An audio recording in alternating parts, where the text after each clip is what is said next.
The opinions expressed in this program do not necessarily reflect the official policy or position of DKI APCSS, the U.S. Department of War, or the U.S. government.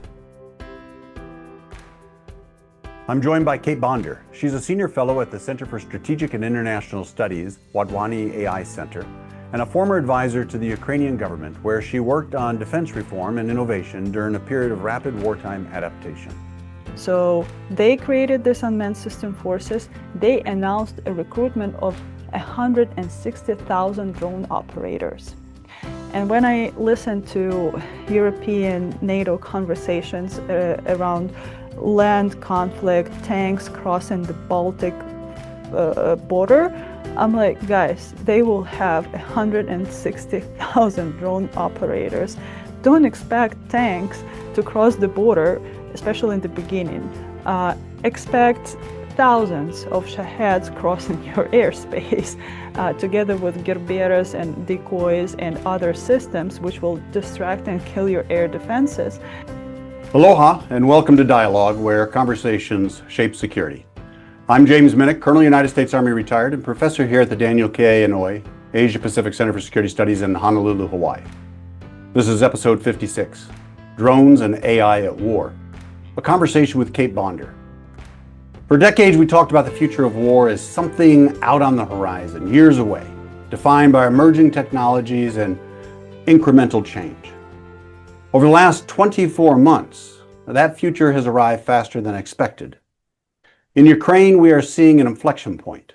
The shift is not just from one platform to another, but from individual systems to integrated networks, what we might call a drone ecosystem. These are data-driven architectures where AI is not just supporting operations, but increasingly shaping how the battle space is understood and contested. This is not simply about better hardware. It's about the speed of adaptation. The gap between a battlefield lesson and a deployed capability is now measured in weeks. Software updates can change outcomes in ways that used to require new equipment. As autonomy moves from the lab to the front line, it raises fundamental questions. When decision timelines compress, what remains under human control? Can decentralized innovation outpace centralized systems built for scale?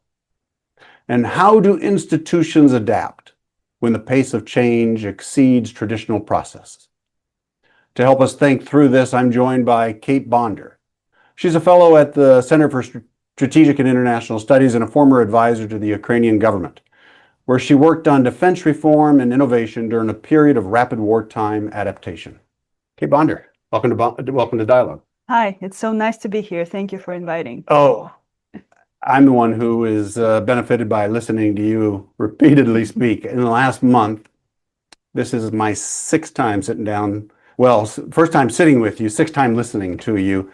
This morning you lectured to our class here at APCSS. Thank you for that. It's such an honor, honestly. We have an international, particularly Indo-Pacific-based student body, and I was listening to them talking about you in the breezeways, talking about the lecture, and it was how I felt when I listened to you in April when we were out there in the National Capital Region. You spoke to our class out there. You've been on 3 other podcasts in the last month. I mean, you're like a pro at this now. Well, I'm still learning. I'm not a pro. I'm still learning. Well, I think it's almost fair to say that you're a leading voice in what we're going to talk about today, and so I am really grateful that you had time, that you could sit down and have this discussion today. The audience will appreciate it. It's a pleasure, and I'm happy to talk about these topics because I think they're becoming more and more important right now, and people should understand what we're dealing with.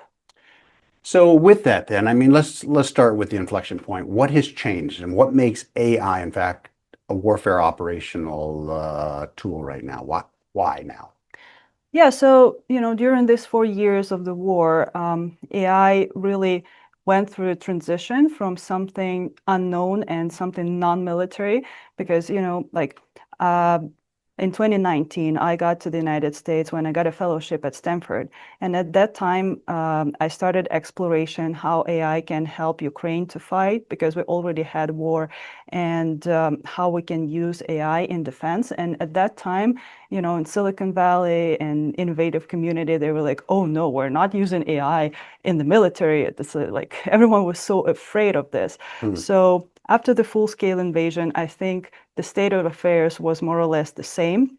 But fast forward to this 4 years and where we're right now, AI has become a really commonized technology. So we're not, we still haven't achieved full autonomy and full capacity and capability of AI, but it's being integrated in different applications at the edge for analytics, etc. So now it has become really an essential technology in the military and for defense. And no discussion is happening without AI being discussed and used for the military purposes. And I think it's a drastic change, not only how it's being used, but in the mindset that we have accepted the fact that it is a military technology and it's already being used and it will be used at broader scale. So there's a lot of open questions related to that. Happy to unpack. I think you're right. I was not just in Ukraine, the Middle East. It's you hear about it in the news all the time. Recently read a book by Kateryna Madsen. Yeah, the Maven Smart System, Yes. right? Maven. And the type of thing you were speaking about, how people were hesitant to integrate it, particularly in combat operations. We got real war going on. We don't have time for this testing and stuff. And as I've listened to you, and we'll talk more about that. That has not been Russia's approach, where they've been standoffish because they're in combat operations, not to test a thing. Yeah. Russian approach and Ukrainian approach, there's like two big differences. And I would say that these two approaches actually reflect the attitude and approach to innovation and military use of AI in the West and in the East, if I may say so. And these are like completely different mindsets. And it's very interesting to see how this evolution happens and how they actually sometimes align, sometimes diverge, and find the differences, and actually to understand what our adversary is doing and what our response should be. So yeah, comparing Russian approach and Ukrainian approach would be really beneficial, I think, for our audience as well. Well, do that. When you're talking about the centralized state-led system, the Russian system, and this is in competition or juxtaposed to a distributed innovation-based driven approach that Ukraine has been doing. And these are two different practices. And so help us understand those and maybe even the advantages or disadvantages of these. Yeah, so let's start with Ukraine because Okay. We've seen the appearance of AI in the battlefield and in Ukrainian analytical systems a little bit earlier than in Russia.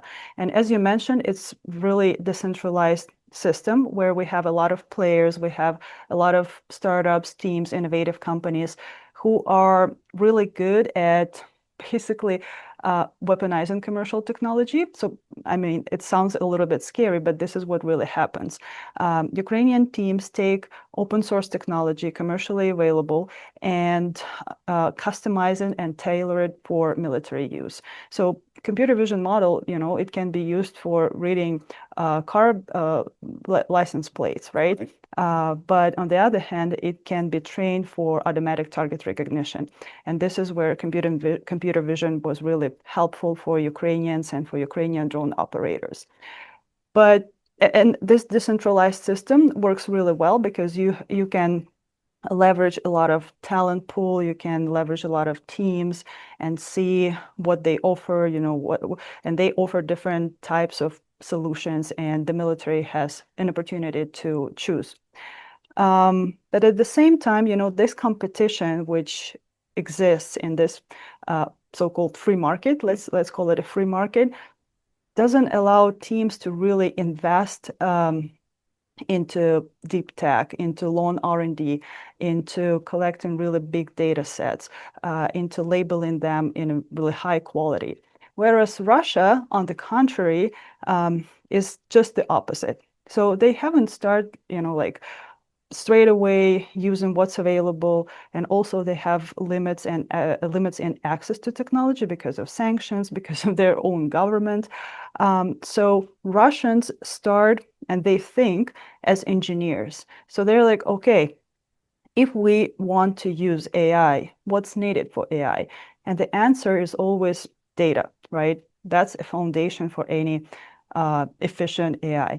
So Russians actually started with collecting big data sets, and it was made on a central level. So basically, the Ministry of Defense made a decision that, okay, since now onwards, we're collecting all data feeds from our drone operators, and we're labeling and we're creating a huge data set. I'm not saying that Russians are not using this light versions of AI, like what can be also taken online and quickly trained to help recognize objects or to navigate. There's free open source solutions and software for drones, for example. But on a more strategic level, they have this approach where they build foundation first. So they collect this data. Now, they on top of this data layer, now they're building software solutions which help to develop this like situational awareness or creating common operating picture at scale. So it's not, like random solutions from civilian engineers that has to penetrate into the military. It comes top down and it's a huge project.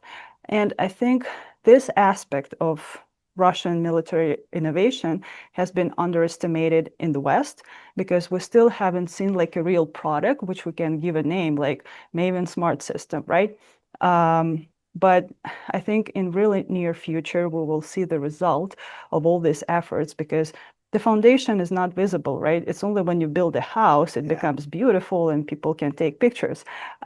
So Russians now approaching this stage where they can really start building their house. And that's where the biggest threat comes from. You said several things I want to kind of pull on there just for a second. You spoke about this data set, which maybe had I not read the book that I just spoke about, it might have just gone past me. But then I recognized how actually difficult that is for accuracy, garbage in, garbage out kind of thing. And if the system can't recognize the data as it sees it because it's had too many anomalies, errors along the way, then it increasingly reduces. And so that end must be, labor intensive to have good data so it can really recognize and be efficient what it's trying to do. As you were talking about the Russian, what did you call it? The Automated Command and Control System, ACCS, I think was the name you gave it when I read it in your paper. It's a translation of their name, actually. Yeah, no, I'm sure it was. In fact, it's a good point is you're fluent in Russian, Ukrainian, and so you've been what did I see? You number of Russian sources, 150 telegraph channels, telegram channels that you were, go ahead, saying. A little bit of background. Resourcing, resourcing and about me, how I conduct my research. So yes, as you mentioned, I'm Russian speaking, Ukrainian speaking. With Ukraine, it's a little bit easier because I was working with the Ministry of Defense and I have like access, I have friends. It's not classified information that I'm using in my research, but I can conduct interviews and get information from people. But with Russia, it's much more difficult. So how I approach it, the Telegram is the messenger. It's like WhatsApp. It's a big deal in Russia. Now it's banned because probably Russian government felt that information is leaking from this source because they had channels, they had groups of civilian engineers where they discuss what the military needs, what they're working on, their problems with supply chain, and that helps us to understand the real dynamics in Russia-China relations because this is where everyone sources components, right? So I was reading those, conversations, trying to understand where the reality is. But I won't hide that I also used AI to analyze, like there's 150 Telegram channels. It's impossible to read them all and to, digest all that amount of information. So AI also helped me to, it's like my small OSINT or my small situational awareness system of what's going on inside Russian military innovation from civilian side. Of course, there's no access to their military conversations, but it's good enough to understand what they use, which models they use, where they take them from. Like, computer vision models, these are mostly YOLO. So it means that it's open source technology for autonomous navigation. They use autopilot. This software has been used for drone racing, and it's been adapted for military use. And a lot of such examples. Like, I was wondering, where do they take this AI from? Because Russian LLM models, they're not sophisticated enough. They cannot even work with their own language and their own databases. So what I found out that they were using open weight models, such as Mistral, such as Chinese like Quan system, and also Llama, for example, surprisingly. So now Llama is not open weight, luckily. That also cuts a lot of capability for Russians. But that just shows how, the militaries and countries limited in access to technology. And I think these are all other countries except the United States and China, basically, trying to figure it out and how openly available technology can be used for military, and it's actually good. So I think that's also a new characteristic and trait of modern conflict, that it's not, only focused and narrowed down to military industrial complex and what it can produce and deliver to the military. Like it's a closed, siloed world of classified technology, information, and everything. Is just, merges with commercially available technology, and basically anything can be weaponized. Drones, software, and 3D printing. There's a lot of examples that, the things that we use in our everyday life now work for the battlefield. Not only can be, but I guess are being weaponized. It's and some of that is perhaps because of the necessity of that people find themselves in, that they we resort to certain things. Your writing of this made me. This was about 25 years ago. I was researching for my second book on the North Korean People's Army, origins and current tactics, how they fight. And I was relying on, well, of course, there was no AI or internet, but I was relying on the sources, which are extremely important. The original sources when you're doing something like that, and having access and being able to read that is critical for those who can't and then need to understand. And we definitely there's so much we need to learn from what's going on. You were thinking. No, I'm just thinking, your example with North Korea, that's very interesting because, we're always trying to find tools and measures how we can limit our adversaries in access to resources, right? And technology and hardware, compute, this is also crucial resource right now. And I'm just thinking, how sanctions really work. And, it makes me think about other questions, like if we cannot effectively limit the access of our adversaries to technology, because we cannot, it's a fact. I can prove it a little bit later. Like, what should we do? How should we respond to their adaptation, to their progress, to their advancement in use of AI? Because, okay, Russians actually deployed fully autonomous weapon system, right? Something that we might also have, but we're so concerned about ethical principles, about international law, about really important things. But, they are important until we get to the war, right? Or we face an adversary who has this capability. And then we're going to ask ourselves, okay, so what do we have? Do we have this capability? Do we know how to use it? Do we have trained people? Do we have adapted doctrine? Do we have logistics? And et cetera, et cetera. So basically, you know, not being able to effectively control the technological development, I think we need to think about our response in this situation. Let's tease out a lot of what you just brought up. So let's take training to begin with first. And we often, focus on the platforms. Do I have these number of things? But I mean, you've highlighted that training is a key channel for AI integration. If you don't know how to do the thing, you use the thing. And so how is Russia using its training pipelines then to accelerate the adoption of AI-enabled tactics at scale? Yeah, so Russia also went through and still going through this, changing of mindset, adaptation cycle that I would say, because in training as well as in technology, they were relying on usual formal military training and education, starting with infantrymen and finishing with officers and generals and commanders. So it was also very military industry, right? And nobody was allowed to interfere there. But drones happen to be something new that the old training system wasn't ready for, and they didn't have answers what to do with that.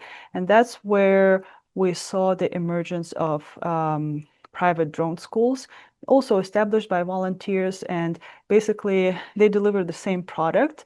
I mean, it's service, it's not the tangible actual product, or it's not software, but it has the same importance and is the same crucial.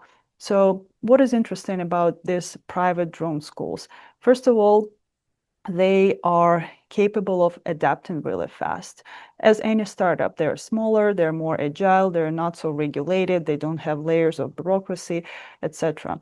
Usually in those schools, they employ either former or current drone operators who have real battlefield experience, who know what they do, and who can actually share this experience, not the no offense, but instructors in formal military education and training, but people with real battlefield experience.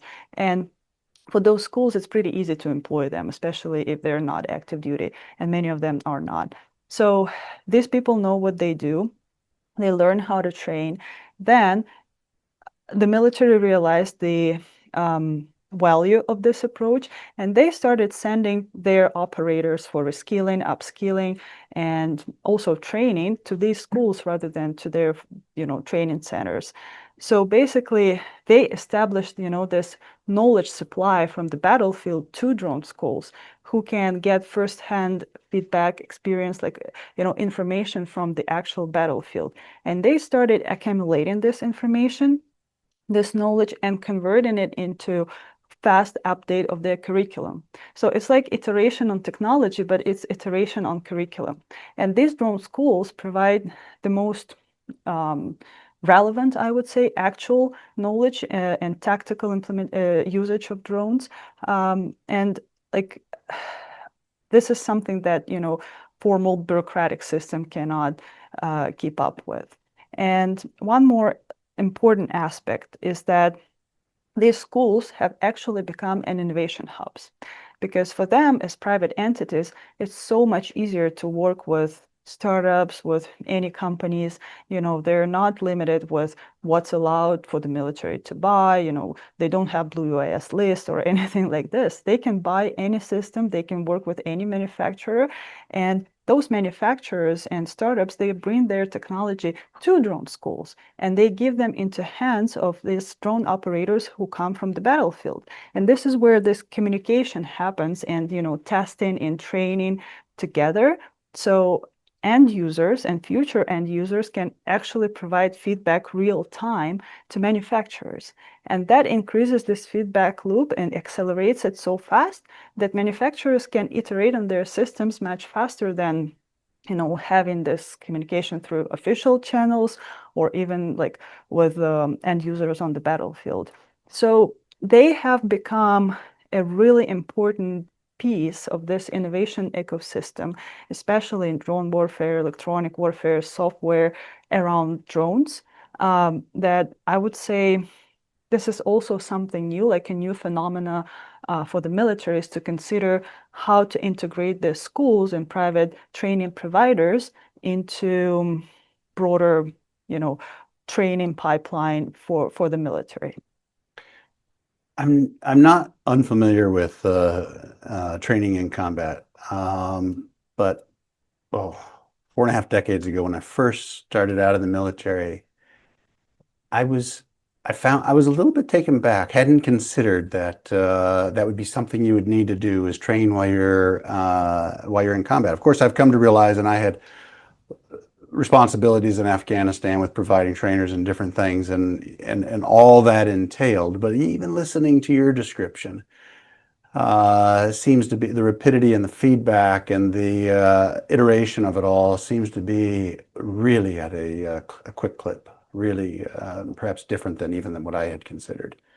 Yeah, I think, technology development accelerates, and again, AI is a factor to that because now AI helps to even design systems, improve systems, helps to analyze feedback faster because it comes from different sources and different forms. Previously, you had to read reports and you had to think them through, and then you had to extract, what you have to do. Now it's done in minutes or even seconds, right? So just, the innovation development cycle accelerates.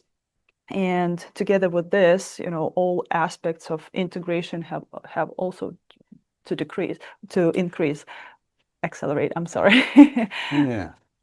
And tease out something else you spoke about. You spoke about this human dimension, and with the rapidity of this autonomous warfare and how the challenge perhaps becomes actually being able to keep up with it, to process it all as it's coming in. And so at what point does human oversight become a constraint rather than a safeguard, and are we approaching that threshold?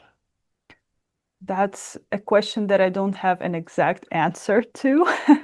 I think we should, we just see how kill chain is being more and more automated, more and more autonomous.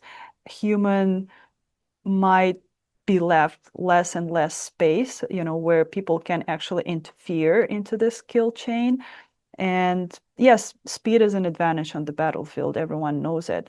But currently, human judgment and human decision is kind of a safeguard, right? A guardrail, how not to allow an error to be committed by AI, for example, or by technology. But we had this interesting discussion today during the lecture and the seminar. Is human judgment really a safeguard? Because people are prone to emotions, people are prone to stress. And I've seen how this works, because, when a commander sees 70 targets on the small screen, not even small screen, okay, let it be a big screen, but it's 70 targets, and you have, what, 2-3 minutes to make a decision? Like, can we really rely on this decision? Can we really, I wouldn't say trust, but it's just, human brain is not capable of processing this amount of information in this amount of time. So basically what AI offers is, data fusion from all sensors, from all data sources, and here's your output. And yes, human is in the loop. Human is making a decision, but who can guarantee that it's the right decision? Whereas maybe a machine could make a more informed and so-called right decision, because it can weigh so many more factors, so much more information when making a decision on selecting a target and selecting assets to use to destroy this target, etc., etc. So, when I look at this technological development and I compare it with human-led process, sometimes I question myself, is human-led decision really better than a machine-led decision? And, there is a point of view when people and engineers are saying that probably we can program machines, including AI, in such a way that they are motivated or obligated to avoid collateral damage. When people have an emotion of hate to your enemy, can do this intentionally with an intention to kill more people and to cause more collateral damage or civilian casualties. That also exists in a war, right? Maybe it's not very common to talk about it, but it is true. It's present, it's there. So maybe technology can help us limit human factor in a bad sense in this. My mind is racing with thoughts as you're speaking. I came in the Army a few years after Vietnam, and we spoke a lot about My Lai massacre, which was exactly as you're speaking here, which was humans who were extremely emotionally upset about their own people who had been killed, and then they took it out in a village.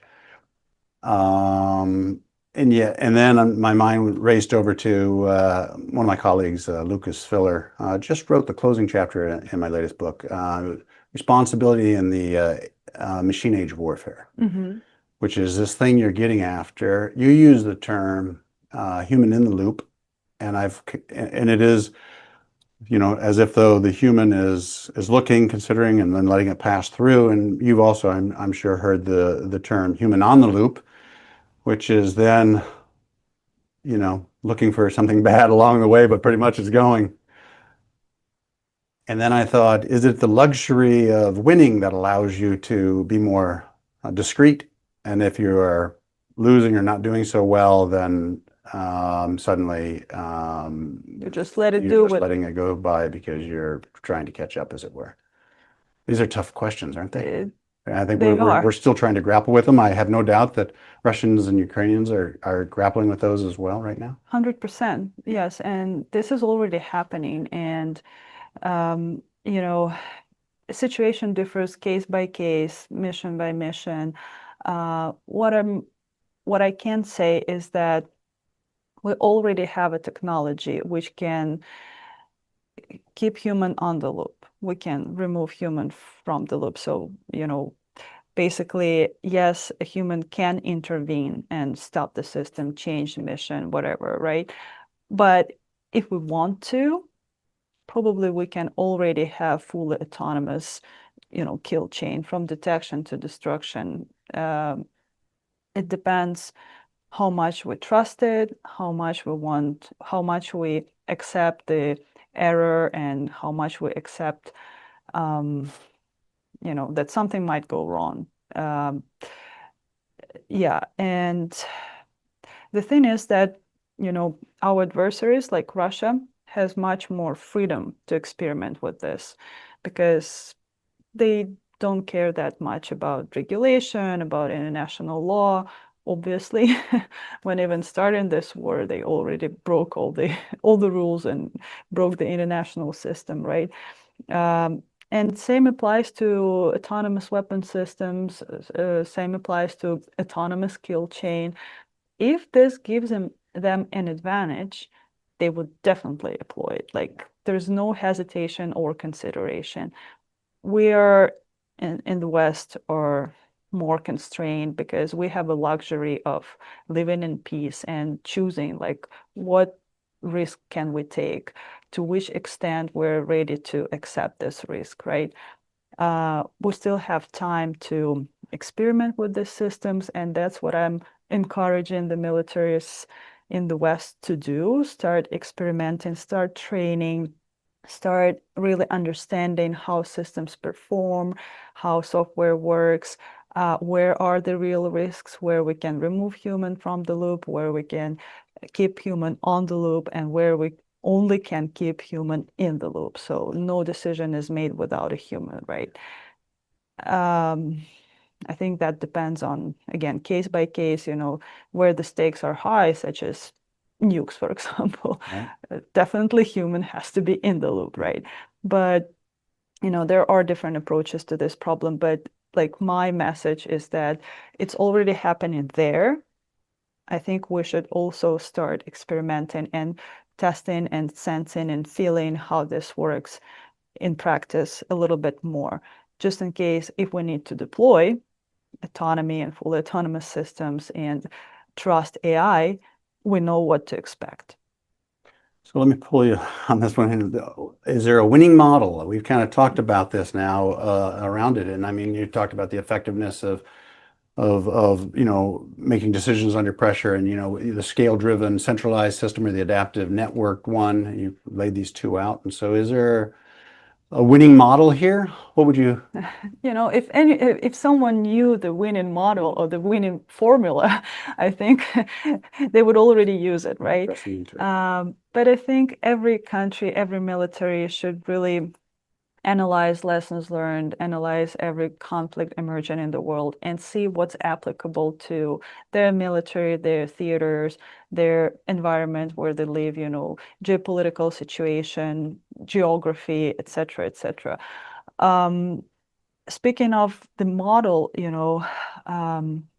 and very often this question is asked like, should we choose a decentralized model or a centralized model? That might be a blend, that might be a combination, because even Russia is not a fully centralized model. Like everyone perceives Russia as a dictatorship, authoritarian regime, which is true, but it doesn't apply to their military that much nowadays, because just today I had a 4-hour call from 2 a.m. to 6 a.m. on Honolulu time with Europe, and it was NATO related, and we were discussing Russian threat. You know what surprised me is that the perception, even in Europe, in European militaries, is very often, of Russian military, is that they will fight with Red Army. But it's not Red Army anymore. I mean, Russia of 2026 is so far from Russia of 2022. And they are adapting. And part of their adaptation is moving from this hardly, rigid and centralized military. Because, like, I'll give you an example. So they have this experimental best elite drone unit called Rubicon. Everyone knows about Rubicon because it's the most successful. They have cool marketing, cool videos. That's what militaries do nowadays as well. Yeah, so it's a unit which actually consists of civilians, but these are just best operators, united under one roof. And what Russians have done, they experimented based on this unit with everything. What types of systems and drones they use, how they use them, how they establish repair, maintenance, supply, adjustment of their systems, who they recruit, how they train these people, how they establish logistics, etc., etc. So now they have this best practices, and what Russians, again, coming back to the question, like they build a foundation, so they figure it out, and now they will scale it. And now they created a separate service, separate branch in their military. It's like, Air Force, Navy, and now it's Unmanned Systems Forces. Ukrainians did it quite a long time ago, but it was, chaos, and it was ad hoc, and it was like, not very structured. But Russians, they're like, okay, now we understand how this must work. These are the best practices. Now we're just going to scale them. So they created this unmanned system forces. They announced a recruitment of 160,000 drone operators. And when I listen to European NATO conversations around land conflict, tanks crossing the Baltic border, I'm like, guys, they will have 160,000 drone operators. Don't expect tanks to cross the border, especially in the beginning. Expect thousands of Shaheds crossing your airspace, together with Gerberas and decoys and other systems, which will distract and kill your air defenses. And yeah, and then probably you will see tanks when all the job is done on, destruction of air defenses, destroy of energy, fuel supply, logistics, everything that is in small little Baltic countries. So I cannot guarantee, but that might be a scenario. So Russians are not thinking as a Red Army anymore. Their adaptation is a combination of centralized and decentralized system. And I think they really figured out how to use this effectively.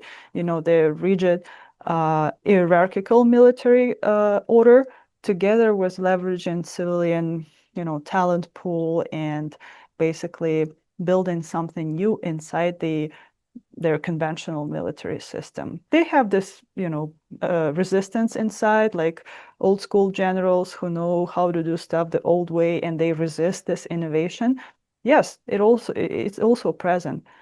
But, in parallel with that, they're building a completely new army, unmanned army with lots of operators.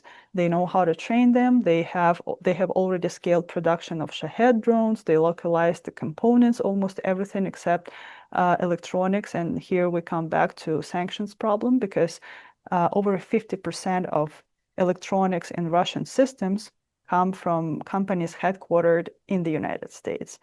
Japan and Switzerland follow. So they're really good at adaptation, and they leverage everything, civilian talent, commercial technology, commercial components, and of course, institutional adaptation, which is super hard for such a huge military and bureaucratic system. And they've got North Korean workers in their plants that working with them alongside. So that helps when your manpower is all out in the field and North Koreans are in there doing that, and they're working on they call them Grans, is that what they call the Shaheds? And of course, that technology is proliferating there as well. I was thinking when you're talking about these, what's coming across first is all these drones treating. I guess it was Hedgehog 2025. So a NATO exercise. Yeah, the New York Times article. You read about that one, right? Yeah. So I'll say a little bit and you can say more on it.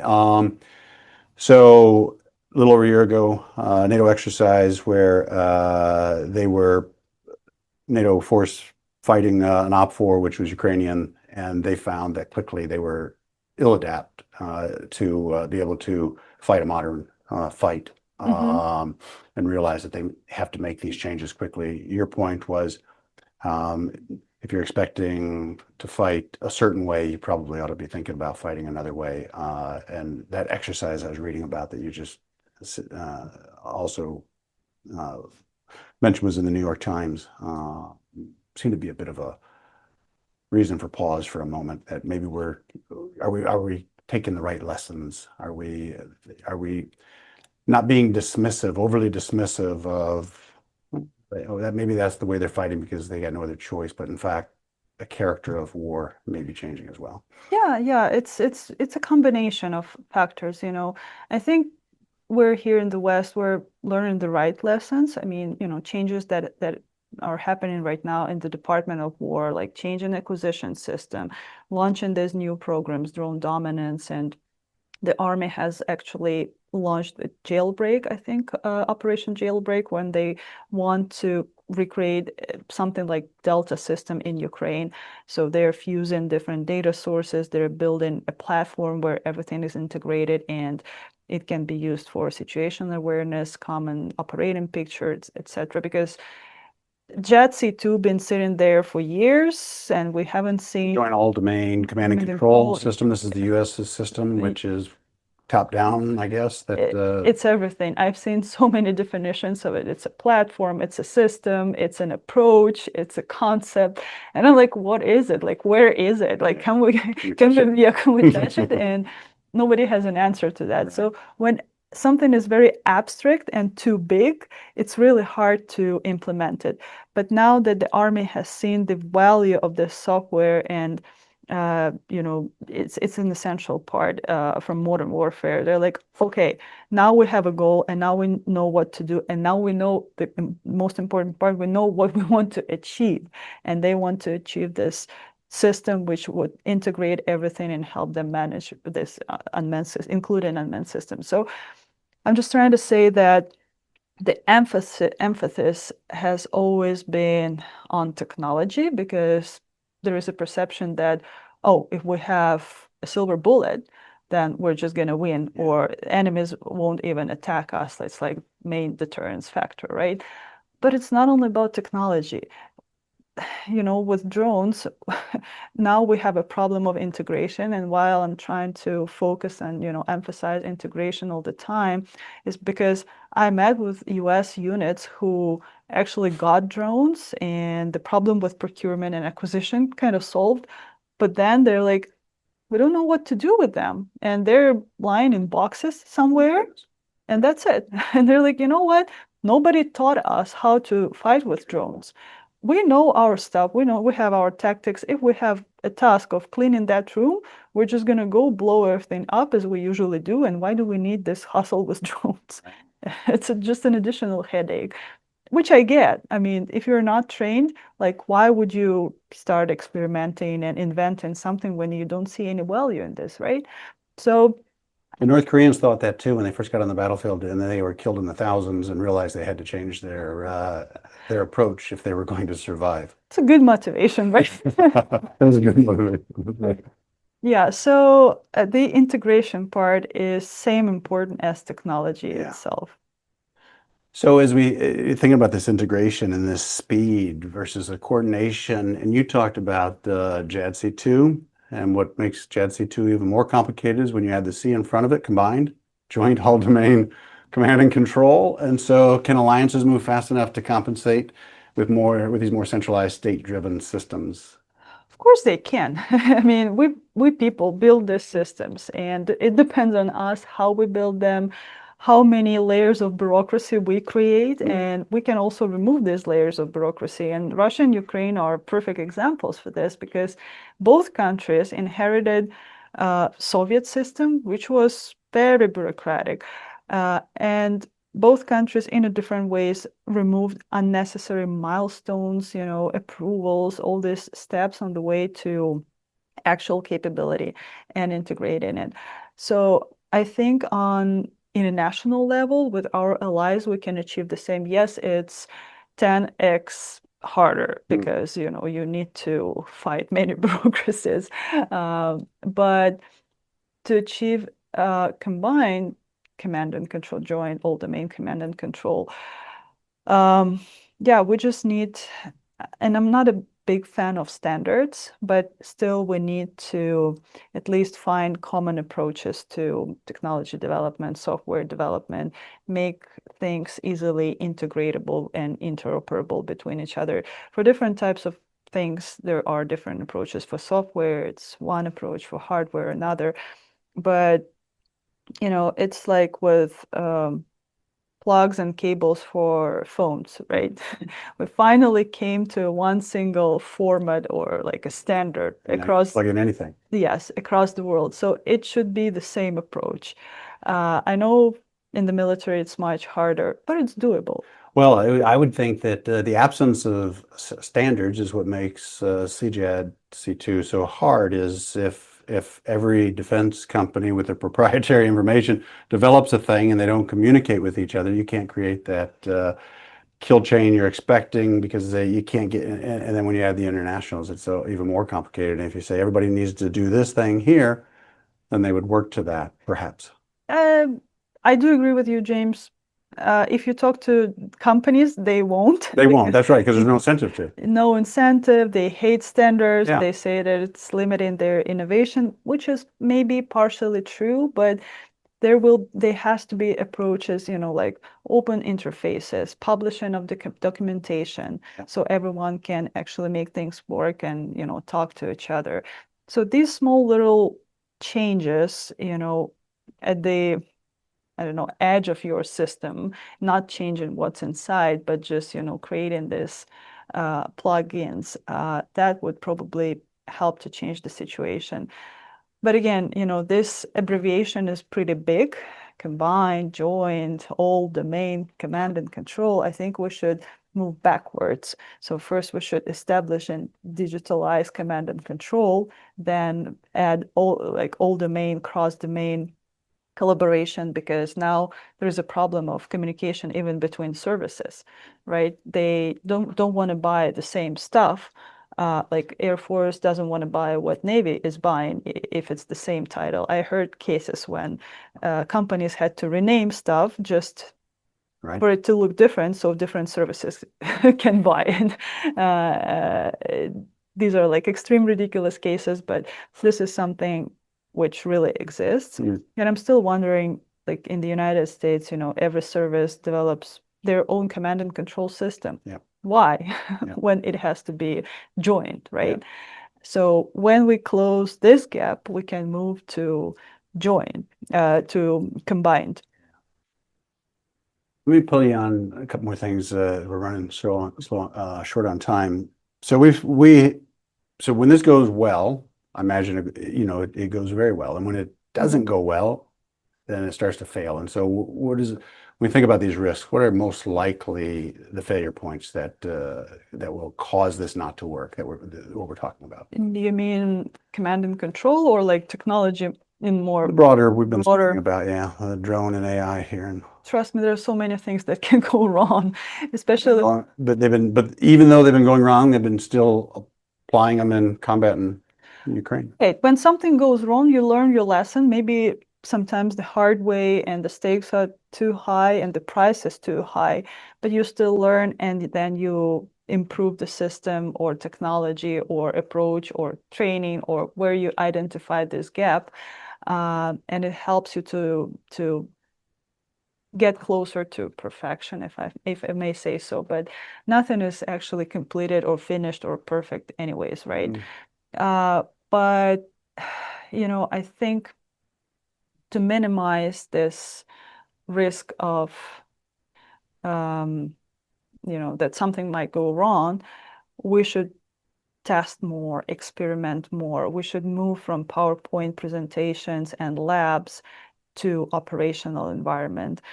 I think the militaries should look into Russian and Ukrainian lessons in terms of when is actually that point of time where they're ready to work with technology, to take it from engineers and to start testing with it. Because now what is happening in the West, like the Department of Defense comes with money and says, develop us this capability, here is the funds, and you have, well, now it's changing, but previously it's like you have time and money, so start working on R&D concept and all that kind of stuff. And you never know if it's going to be delivered or not. Whereas in Ukraine and Russia, the militaries are saying, we need this solution, and please bring it in a working condition. So like TRL 6, 7, better 9, okay, 6, 7. So basically you get a working product. You don't get a promise in a contract or a PowerPoint presentation. You get already working product. So, and that product you can take and test and evaluate and train with it. While you're training, you're working with it longer time in different situations, in different scenarios. So you get more feedback, which you can provide for the manufacturer, so they can improve the system. So I think that's the part that here in the West we're still missing, because we have to be, tougher on innovators, and we have to accept prototypes on higher TRLs just to minimize this risk and time, or wasting time on believing in, and expecting the capability. And when we experiment, when we train, this is where we see all the failures, what's not working. Just to give you a couple of examples. In Russia and Ukraine, Western companies, okay, in Ukraine, Western companies come with super cool drone, expensive, beautiful, looks cool, costs a lot of money, huge company with venture capital and Department of War backing, and like everything looks just so shiny and nice. Ukrainians take this drone to the battlefield and it doesn't even start. Why? And it's also autonomous, of course, as everything else. Why? Because when GPS is jammed, system just doesn't start, it doesn't even fly because it doesn't have any orientation. A more simple example, it starts, it flies, and out of the sudden it's getting lost and it falls. Why? Because there was a condensation. It was in November or December. It's pretty cold in Ukraine. And there was a condensation between two glasses, the glass of the camera and glass which protects this camera glass. And it got frozen. And the super cool drone just went blind, and it couldn't orientate, it couldn't perceive the environment, and all this AI and everything failed just because of this small little thing. Another example is when, the drone was delivered to the front line, they open it, and then they see that the cables were eaten by mice. So these are the things that you cannot recreate in the lab, you cannot predict. And that's why I'm always motivating companies to test and test and test their stuff in close to operational environment or in operational environment. All these systems that were frozen or, in Ukraine come from Arizona testing ranges where they never see, frost, where they never face below zero, flight conditions. Now they test them in Alaska, but previously companies are like, yeah, but it was developed according to Department of War requirements, and we were testing it multiple times. Like, where? In Arizona. That's your answer. So the answer how to reduce failure is to just throw it in reality, and the reality will show if it's working or not. Fascinating. I think I'm gonna move us to audience questions. And I might even take us a little long. You've only been up since 2 a.m., so what's a few more minutes? Sure. So this first one's asking about the small state adaptation. So how can smaller militaries use drones and AI to create meaningful operational advantage at a relatively low cost? So yeah, the answer is commercial technology. It's accessible, it's relatively low cost because, when you scale production of anything, including software, it becomes cheaper. So rather than developing and recreating actually the same functionality, but in classified, super secret way, sometimes it's just easier to adapt commercial technology and use it. Russians were using Telegram, Russians were using Discord, the system for engineers, almost everywhere across the battlefield until their own government banned it as a very evil Western technology, Discord. So yeah, that's how commercial tech, yes, it of course creates risks and some vulnerabilities. But in general, for smaller countries which don't have huge military budgets, which don't have time to develop, go through all R&D processes, it's easier to take something that already exists and just customize, adapt, tailor it to your needs and to your theater and environment. I saw your slides where you had a basic drone and all the adaptations that put this on there, made a bomber on it, put this, made a kamikaze on it, put this, made a ISR, put this on it, made a relay, etc. And it was just a plug and play, as it were, to create a capability from a standard baseline. Right. The only non-military stuff, the only military stuff there was this explosive device, like a grenade or basically explosive, which is not very commercial thing. But all the rest, you want to create an ISR capability, you buy GoPro, you attach it to a drone, and here you go. Or you buy an antenna, that's your relaying system. Or you can 3D print anything else, like now they're printing cases for explosives. Now they're printing bomb release devices, a lot of additional parts, which turn a drone to a completely different capability. This next question is asking about maritime conflict. And so what developments in AI-enabled drones could most change the character of maritime conflict in the years ahead, as you think? That's also a very good question. And I think for maritime, especially like in the Pacific theater, where distances are so big that no fiber optic cable, no radio connection is actually useful. So what is left is satellite connection and software. Satellite connection is also a little bit challenging because you need, well, Now it's only Starlink, basically. That's right. And when you're limited to only one vendor, it always creates a risk. Elon Musk's mood changes, and he Turns it on, turns it off. right. So I think we should learn that lesson as well. Whereas software can be developed by multiple vendors, you can customize it, adjust it to whatever need you have. And yes, it can solve the problem of unmanned systems for sea domain. And basically, with underwater, a little bit more difficult, but still autonomy, AI-enabled autonomy is a good solution. With underwater, it's even harder because no satellite connection, fiber optic or radio. So I would say it's only AI-enabled autonomy. And, people were trying to create unmanned sea systems from 16th century, and only with solving this connectivity issue, they succeeded, basically installing Starlink and enabling this connectivity to the operator. Imagine if we remove operator from the picture, right?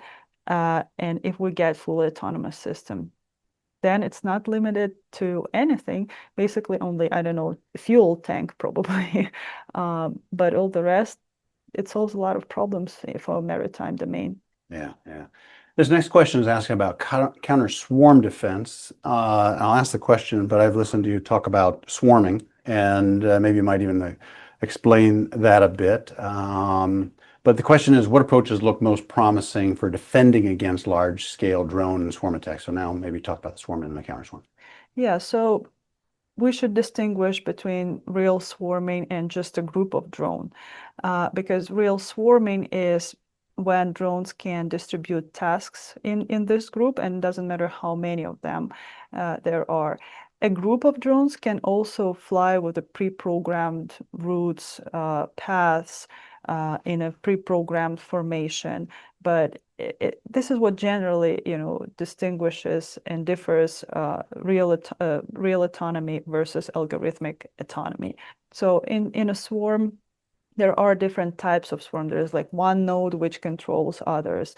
There is distributed network. Doesn't really matter, but the principle is the same, that drones get a task, a goal from a human, and then they figure it out by themselves how to achieve this goal.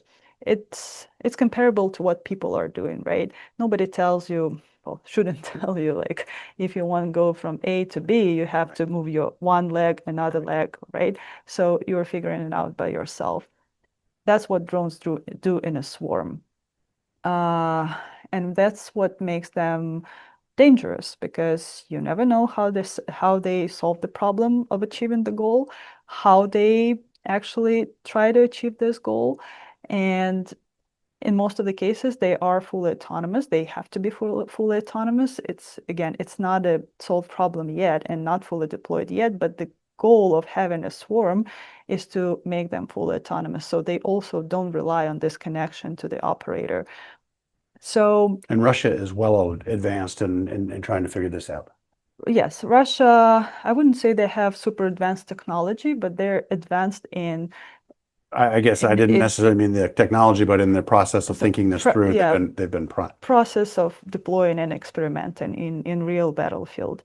So, and the question of how to counter this threat is one of the most actual and open questions, because a swarm can consist of 5 drones, that what Russians are doing, 5 to 10, but these can be 1,000, and it doesn't really matter because the principle is the same. So if there is 1,000 drones, then there is a question, what countermeasures you have. electronic warfare, maybe. Um, But I guess maybe if it's not receiving a signal, it's yes, not going it's to not affect it, working. is it? It's not working. Yeah. What you can jam, and again, it depends how drones communicate inside the swarm. Because what Russians are doing, they are placing Wi-Fi, like short-range Wi-Fi routers. So basically, they can talk to systems which are close by. Right. But there's also a different approach when they use visual navigation. So they just see, like birds in a flock. There are thousands of them, and they just see the close by birds, and they adjust their movements and their flight accordingly to the swarm. And there's nothing to jam there. So electronic warfare doesn't work.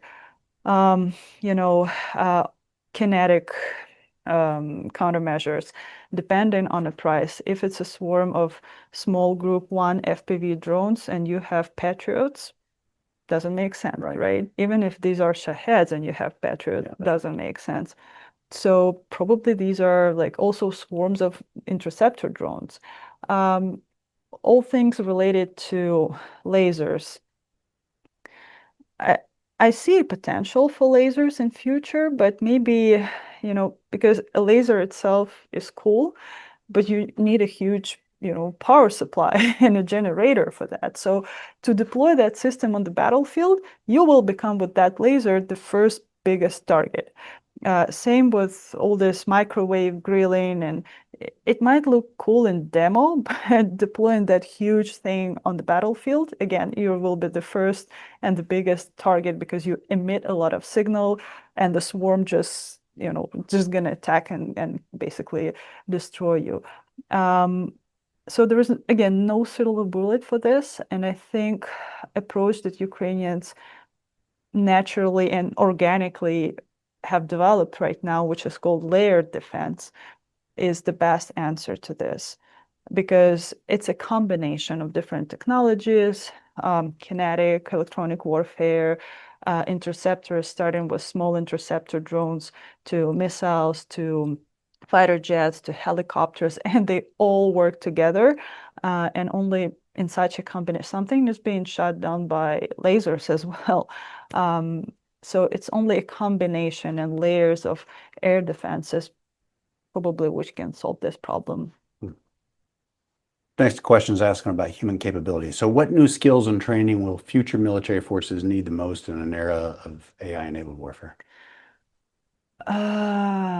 That's, when students or the students at school ask me like, what skills we need for the future in AI future? Like, I don't know what skills will save me tomorrow, and you're asking me about the future.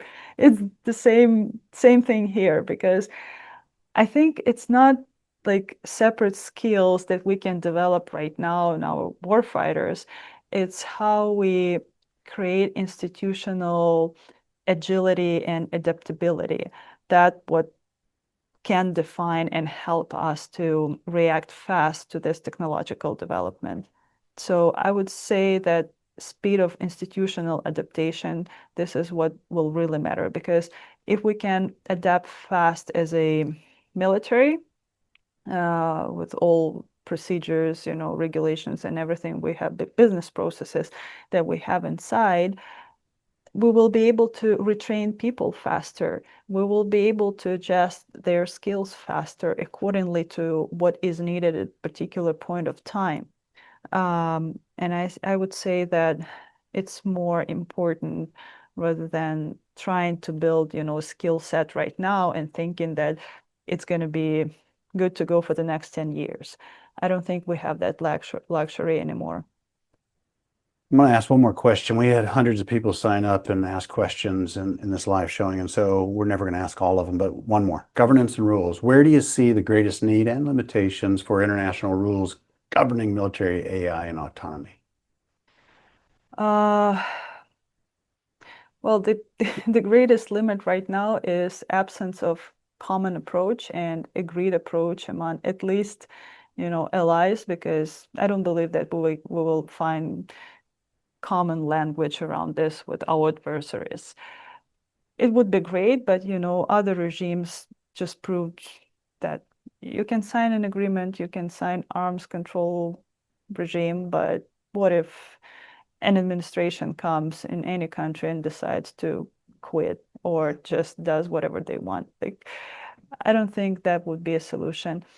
If we agree, at least among allies, on our approach to how to identify things, because now I see so many definitions of autonomy, and when we talk about autonomy, everyone understands different things.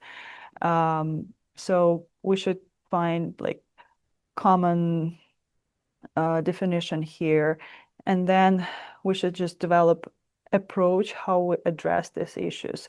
As I said, and as I mentioned, we should allow more experimentation in controlled environment. We should really analyze better the risks of technology. We should probably develop some levels of risk acceptance, etc.